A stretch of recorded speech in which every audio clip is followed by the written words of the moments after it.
EU and the U.S. have imposed sanctions on a number of Russian and Crimean officials over their support for the referendum. For more on this, I'm now joined live by Anastasia Turkina. Anastasia, thank you so much for joining us here. Now, what do we know about these measures? Do tell us more. Well, Marina, what we know is these measures come as a sort of second wave of muscle flexing that we've seen come from the United States when it comes to the situation surrounding the Crimean referendum. Certainly the U.S. and the EU, for that matter, have been saying even days ahead before the referendum took place that it would be rejected, that it's considered illegal and against the Ukrainian constitution. So certainly the latest measures, the second set of sanctions, the first one having taken 2 weeks ago, basically is no surprise. And as U.S. officials had warned, it is a list of sanctions against 7 Russian officials, among them the head of Russia's Federation Council, a deputy prime minister, and an aide to Russian President Vladimir Putin, and 4 Ukrainian officials, including ousted Ukrainian President Viktor Yanukovych. What these sanctions include are certain asset freezes and travel bans, curiously, and visa bans. And we've heard some comments being made from certain Russian officials saying, what if we don't have any assets to freeze? And so certainly this comes as something quite expected in Moscow. Now, this list is bound to grow, according to analysts. We've also seen from the European Union similar sanctions imposed on 21 Russian officials from a wider list. So it's important to keep in mind that these sanctions seem to be only in their first stages, and we are expecting the list of Russian officials to be included in these sanctions to grow. Now, we've heard just minutes ago from U.S. President Barack Obama speaking on the Crimean referendum, where he basically said there's still room for dialogue unless provocation from Russia ends. And we do know that the position of the U.S. has largely been really blaming Russia for everything that's been unraveling on the ground in Ukraine. He'll be traveling to the EU next week, where likely the sanctions between the U.S. and EU will be on the table. And I'll be traveling to Europe next week. All right, Anastasia, thank you so much for bringing us this update from Washington, D.C. Anastasia Turkina live there. Well, despite hawkish rhetoric from politicians, European businesses are taking a more cautious approach, warning that the EU itself has plenty to lose from sanctions. Russia is the European Union's third largest trade partner. Nearly half of the cars made in the EU end up in Russia, as does 18% of chemical production. Plus, European consumers get 1/3 of their natural gas supplies from Gazprom, and then there's a huge profits from food exports to Moscow. But that's only half the story. Russia's contribution to the global economy is also not to be underestimated. Take metals, for instance. 20% of the world's titanium comes from Russia, a metal used in industries from aviation to jewelry. Nearly half the world's palladium, which makes your car greener, is mined in Russia as well.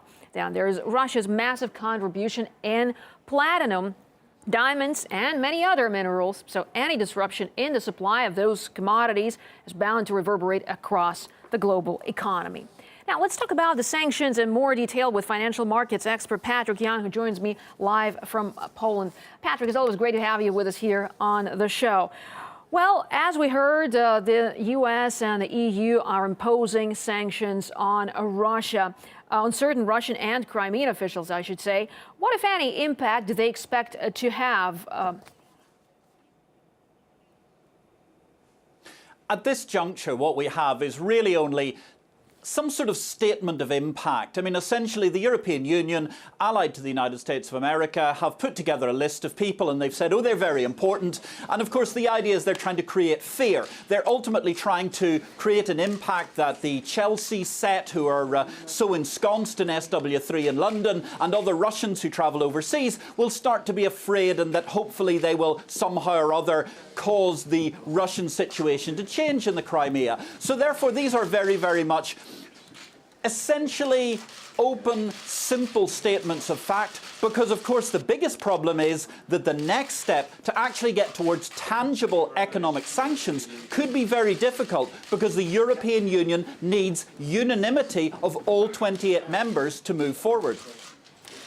Well, you know, Barack Obama just said that these targeted measures are just an initial step. I mean, should Moscow expect more? Well, what's already been said is, I mean, this is step 2 of a 3-step process. The first was to flounce out of negotiations about going to things like the G8 at Sochi and talking about visa liberalisation. We're in stage 2. We've got this list, initially something like 21 people. It could reach 130 people by the end of the week and could expand. And then, of course, we get to effectively the nuclear option. Phase 3 is the point where essentially proper, hard-hitting trade sanctions might take place. The problem with that, of course, is the fact that, well, let's look at it this way. In the Cold War, we infamously had weapons of mass destruction, and we had this thing called mutually assured destruction. Whoever launched a missile attack first that was nuclear, the other was going to wipe it out. Now what we've reached is actually mutually assured economic destruction, because realistically, although there are 28 nations in the European Union, although they're also backed by the United States of America, none of those economies are really performing so strongly that they can truly expect not to be harmed quite significantly if they suddenly impact Russia, because of course Russia will retaliate, and Russia holds a huge number of trump cards in this discussion. Well, looks like no one benefits from these sanctions, and in the worst case scenario, the countries that impose those sanctions will be also hit by, the sanctions that will return to them. That will backfire. Now, the last question that I'd like to ask you before we let you go is of the financial help that the EU is offering Ukraine, and that's $15 billion. Can the bloc really afford to help Ukraine, given the dire straits that it is in now itself? We're in a situation where, frankly, the European Union has for a long time been in the economics of la-la land. They're now talking about multiple billions of euros, but they're quickly trying to caveat that because, of course, they're terrified.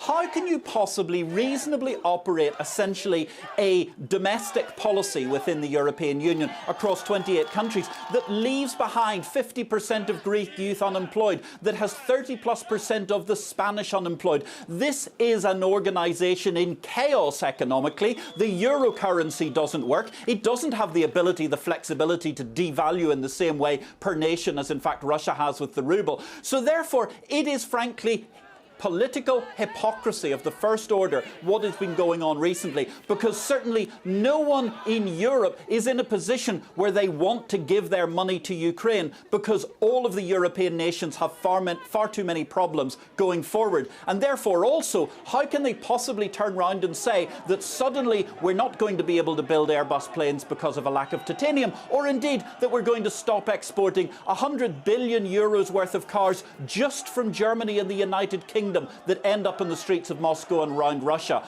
Ultimately, the European Union is playing with fire, and it's playing with fire 2 months ahead of very important elections to the European Parliament, where we're likely to see an incredible growth in extremists. And why are those extremists coming along? Because they've given up hope in the madness of the Brussels apparatus that says that it's going to give money willy-nilly to the Ukrainians, but isn't going to deal with the problems at home. That, frankly, is a huge economic impasse and very worrying. All right, Patrick Young, thank you so much for sharing your thoughts with us here on RT International.